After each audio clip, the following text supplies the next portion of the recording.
ಅದು ಬತ್ತಲೆ photo ತೆಗೆದ್ರು sir. ಅರೆ ಬತ್ತಲೆ photo ತೆಗೆದ್ರು. ನನಗೆ ಬ್ಲ್ಯಾಕ್ ಮೇಲ್ ಮಾಡಿದ್ರು. ನನ್ನ ಹಸ್ಬೆಂಡ್ಗೆ ತಗೊಂಡೋಗಿ ತೋರಿಸಿದ್ರು ಆ ಫೋಟೋನ. ಅಂದರೆ ಈಗ ನನಗೆ ಗೊತ್ತಿದ್ರಲ್ಲಿ ಇಬ್ಬರು ಹುಡುಗಿಯರು ಇದನ್ನು ಹೇಳಲಿಕ್ಕೆ ರೆಡಿ ಇದ್ದಾರೆ. ಅಂದರೆ ಅವರಿಗೆ ಅನುಭವ ಟಾರ್ಚರ್ ಆಯ್ತು, ಇವರಿಂದ ಎಷ್ಟು ಇದಾಗಿದೆ. 5ನೇ ತಾರೀಕು ರಾತ್ರಿ ಲೇಡಿ ನನಗೆ ಹೇಳ್ತಾರೆ, ಯೂನಿಸೆಕ್ಸ್ ಬ್ಯೂಟಿ ಪಾರ್ಲರ್ ಒಂದರಲ್ಲಿ ಮಾಲಕಿ ಹಾಗೂ ಆಕೆಯ ಪತಿ ಸಿಬ್ಬಂದಿ ಯುವತಿಯರನ್ನೇ ಗೆ ದೂಡುತ್ತಿದ್ದ ಪ್ರಕರಣವೊಂದು ಸಂತ್ರಸ್ತೆಯೊಬ್ಬರಿಂದಲೇ ಬಹಿರಂಗಗೊಂಡಿದೆ.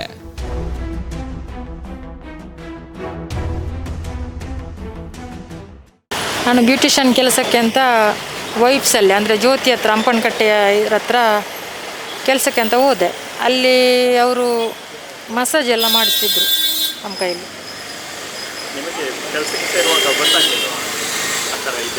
ಅಂದರೆ ಅವರು ಬ್ಯೂಟಿದಂತ ಹೇಳಿದಲ್ವಾ. ಅಂದರೆ ಈಗ ಎಲ್ಲ ಕ್ಲೋಸ್ ಆಗಿದೆ ಸರ್, ಹೊಸ ಸೆಂಟ್ರ್ ಎಲ್ಲ ಕ್ಲೋಸ್ ಆಗಿದೆ. ಆದರೆ ಇವರು ಮಾಡ್ತಿರೋದು ತಪ್ಪಲ್ವ ಅದು? ಯಾಕಂದರೆ ನಮಗೂ ರಿಸ್ಕು, ಅವ್ರಿಗೂ ರಿಸ್ಕು. ಅವ್ರಿಗೂ ರಿಸ್ಕ್ ಆದರೆ ಅವ್ರು ನೋಡ್ಕೋಬೋದು, ನಮ್ಮಂಥ ಬಡವರು ಎಂತ ಮಾಡಬೇಕು ರಿಸ್ಕ್ ಆದರೆ? ಕದ್ದು ಮಾಡಿದಾಗೆ ಮಾಡ್ತಿದ್ರು, ತೆಗೆದೆಲ್ಲ.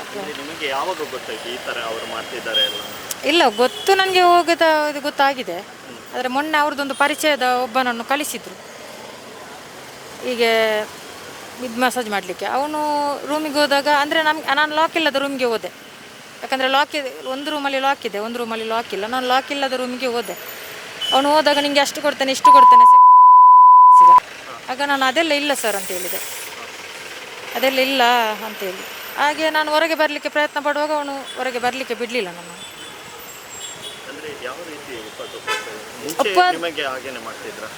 ಇಲ್ಲ, ಆ ಥರಂತೆ ಏನು ನನಗೆ ಇದು ಮಾಡಲಿಲ್ಲ. ಇವರು ಕಲಿಸಿದ ಜನವೇ ನನಗೆ ಆ ಥರ ಮಾಡಿರೋದು. ಹೌದು, ಉಪದ್ರ ಕೊಟ್ಟಿದ್ದು ನನ್ನ ಗಮನಕ್ಕೆ ಬಂದಿಲ್ಲ. ಆದರೆ ಮುಂಚೆ ಕೆಲವು ಹೆಣ್ಮಕ್ಳು ಬಿಟ್ಟು ಹೋಗಿದ್ದಾರೆ, ಅವರಿಂದ ಟಾರ್ಚರ್ ಅನುಭವಿಸಿ.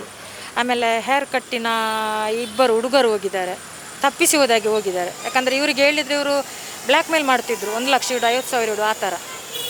ಹಾಗೆ ಇಲ್ಲ, ಸ್ಯಾಲ್ರಿ ಅಂದರೆ ನಾನು ಈಗ ಒಂದು 4 ದಿವಸ ಹೋದೆ, 1-2 ದಿವಸ ಎಲ್ಲ ಹೋಗ್ತಿರ್ಲಿಲ್ಲ ನಾನು. ಇವರು ಇದಿತ್ತಲ್ವ, ರಿಸ್ಕಲ್ಲಿ ಉಂಟಲ್ಲ, ನಮಗೆ ಬೇಡ ಅಂತೇಳಿ. ಹಾಗೆ ಅದು ಒಂದು 4 ದಿವಸದ್ದು ಕೊಡದಿದ್ದರೆ 1-2 ದಿವಸದ ಹಾಕೋದು, ಆ ಥರ ಇತ್ತು ನಮಗೆ ಅಷ್ಟೇ. ಕೆಲಸಕ್ಕೆ ಸೇರುವಾಗ ನೀವು ಮೊದಲು ಕೆಲಸ ಮಾಡ್ತಿದ್ದಲ್ಲ? ಹೌದು. ಇಲ್ಲಿಗೆ ಸೇರಿ ಎಷ್ಟು ವರ್ಷ ಆಯಿತು? ಇಲ್ಲ, ಇಲ್ಲಿ 1.5 ತಿಂಗಳು ಅಷ್ಟೇ ಆಗಿರೋದು. ಹೌದು, ಬಣ್ಣ ಬಯಲಾಗಿದೆ. ಅದು ಎಂತ ಹೇಳಿಲ್ಲ ನನಗೆ, ನ್ಯಾಯವೇ ಮೊನ್ನೆಯಿಂದ ಸಿಗಲಿಲ್ಲ. ಈಗ ಮತ್ತೆ ನನಗೆ ನಂದು ಬತ್ತಲೆ ಫೋಟೋ ತೆಗೆದ್ರು ಸರ್. ಅರೆ ಬತ್ತಲೆ ಫೋಟೋ ತೆಗೆದ್ರು. ಈಗ ಇಲ್ಲಿ ಕ್ರಮ ತೆಗೆದುಕೊಳ್ತೇನೆ ಅಂತ ಹೇಳಿದ್ದಾರೆ. ನನಗೆ ಬ್ಲ್ಯಾಕ್ ಮೇಲ್ ಮಾಡಿದ್ರು. ನನ್ನ ಹಸ್ಬೆಂಡ್ಗೆ ತಗೊಂಡೋಗಿ ತೋರಿಸಿದ್ರು ಆ ಫೋಟೋನ.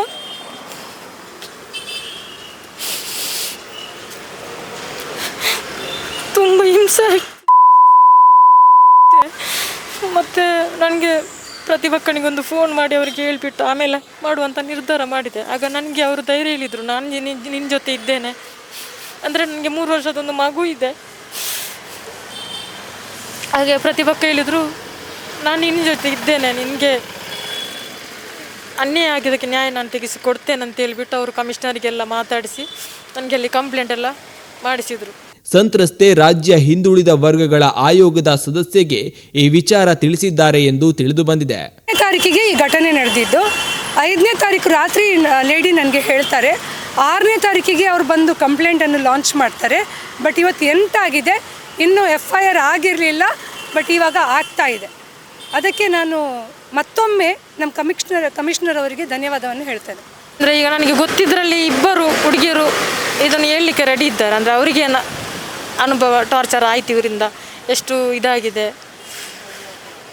ಎಲ್ಲ. ಅದು ಮತ್ತು ನಂದು ಅದು ಫೋಟೋ ಎಲ್ಲ ಇದೆ ಅವ್ರ ಹತ್ರ. ಮುಂಚಿನ ದಿವಸ ಡಿಲೀಟ್ ಮಾಡಿದವರು.